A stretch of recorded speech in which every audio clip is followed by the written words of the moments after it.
எண்ணெய் ஊற்றியாச்சு. எண்ணெய் காய்ச்சோன்னா கடுகு கடலைப்பருப்பு. கடலைப்பருப்பு எப்பவுமே ஜாஸ்தியாக இருக்குவாங்க. நல்லா பொன்னிறமாக வறுத்துட்டே இருக்கும் கொஞ்சம். இப்போ அதுக்கு பிறகு கொத்தமல்லி தலை கருவேப்பிலை அப்புறம் வெங்காயம் போட்டுட்டு அப்புறம் தான் கேரட் ஃபஸ்ட்டு கேரட் பீட்ரூட் போடக்கூடாது. இப்போ கொத்தமல்லி தலை கருவேப்பிலை தலை போடலாம்.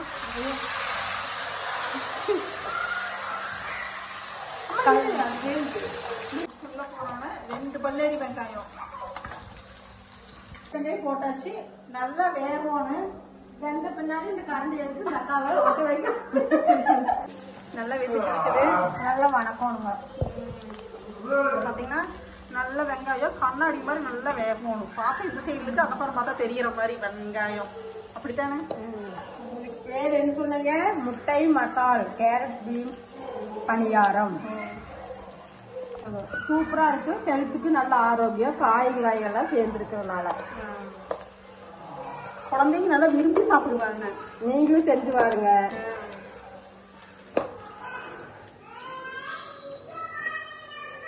ஜிலேபி பவுடருங்க கலர் வர்றதுக்கு லைட்டா நம்ம போட வேண்டாம். லைட்டா அந்த கலர் தெரியிருக்காங்க. ஆமாங்க. லைட்டா தள்ளிட்டு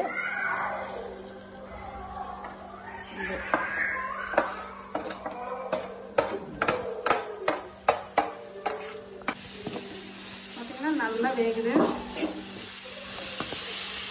வாவ், என்ன கேரட் பீன்ஸ் என்ன மணல் பாத்தீங்கன்னா சூப்பரா மணக்குங்க. இதுக்குள்ள மொட்டு ஊத்துனா சொல்லும் போது நான் கூடுது. நல்லா வெந்தாச்சு. மாவு ரெடியா பக்கத்தால் இருக்குது. ஏன்னா மாவு கொஞ்சம் அதிகமா இருக்கிற மாதிரி இருக்குது. கொஞ்சம் எடுத்துட்டு இது கலவை நம்ம மாவு கலந்தோம்னா தான் கரெக்டா இருக்கு. அளவுக்குங்க மாவுக்கு ஊற்றிக்கலாம். அதிகமா ஆட்டி வச்சுட்டு வீட்டுக்கு யூஸ் பண்ணிக்கலாம். பணியாரத்துக்கு எடுத்துக்கலாம். நம்மளுக்கு என்ன தேவையோ குடும்பத்துக்கு பொறுத்து எடுத்து வச்சுக்கலாங்க. ருசியா சால்ட் உப்பு தான். உப்பு போட்டா தான் ருசியா இருக்கு. உப்பு போட்டு பாக்குறப்ப சூப்பரா இருக்குதுக்கா. எவ்வளவு டேஸ்ட் பாரு. அடாடா முட்டை ஊத்தணும்க்கா. சூப்பரா இருக்கும். முட்டை ஊத்தினா நல்லா பொது பொதுன்னு பதமா இருக்கும் பணியாரம். மொட்டு உடச்சு விட்டோன்னே மஞ்சள் கலர் மட்டும் உள்ள போயிடுச்சு. வெள்ளை கலர் மட்டும் மேல நிக்குது. கலக்குனா ரெண்டு ஒட்டுக்கா வந்துருங்க. சூப்பரா இருக்கு. ஆனா ஃபர்ஸ்ட் தடவை இதுதான். அதாவது மாவுல மொட்டு ஊத்துறது இதுதான் ஃபர்ஸ்ட் டைம் செய்யறது இங்க.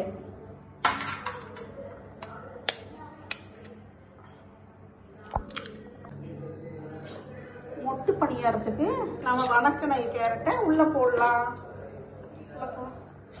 கேரட்டுங்க, பீன்ஸு, கடலைப்பருப்பு, கொத்தமல்லி தழை, கருவேப்பிலை, ஆனியன் எல்லாம் கலக்கிங்க. இப்படி போட்டு நல்லா எண்ணெயில தாளிச்சு அப்படியே எடுத்துக்கா. எடுத்து போட்டு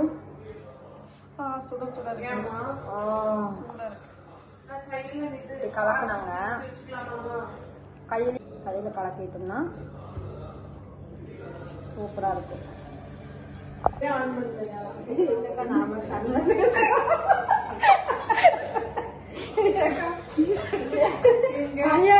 சாப்பிடணும் போல இருக்குதுக்கா. நல்லா பேசுறதுக்கா.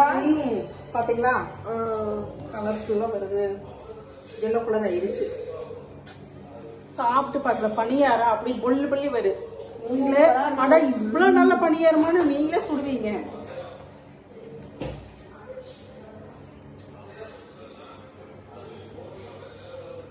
கல்லு நல்லா இது இல்லைங்க. என்ன காயும் ஒன்றும் என்ன காயும் காயும் பக்கத்தால வாங்க. அப்படியே பக்கத்தால வாங்க. பணியாரம் ஊத்த ஆரம்பிச்சிட்டீங்களா? இருக்குது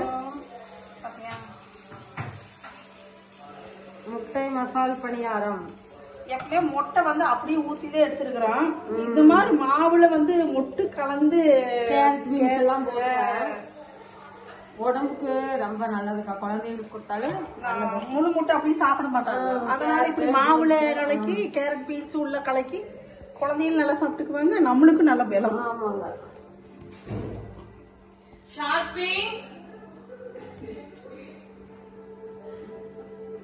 சிம்ல வச்சுனா இல்லைன்னா ரொம்ப கரையன் ஆயிரும். ஏன்னா அப்பதான் உள்ளேயும் நல்லா வேகும் மாவு. சிம்ல வச்சு சட்னி தாளிக்கலாம், இல்ல சும்மாவே சாப்பிடலாம்.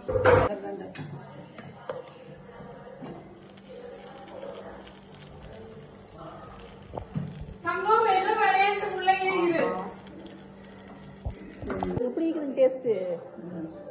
முட்டை பணியாரம், தேங்காய் சட்னி, கார சட்னிக்கு எப்படி இருக்குது?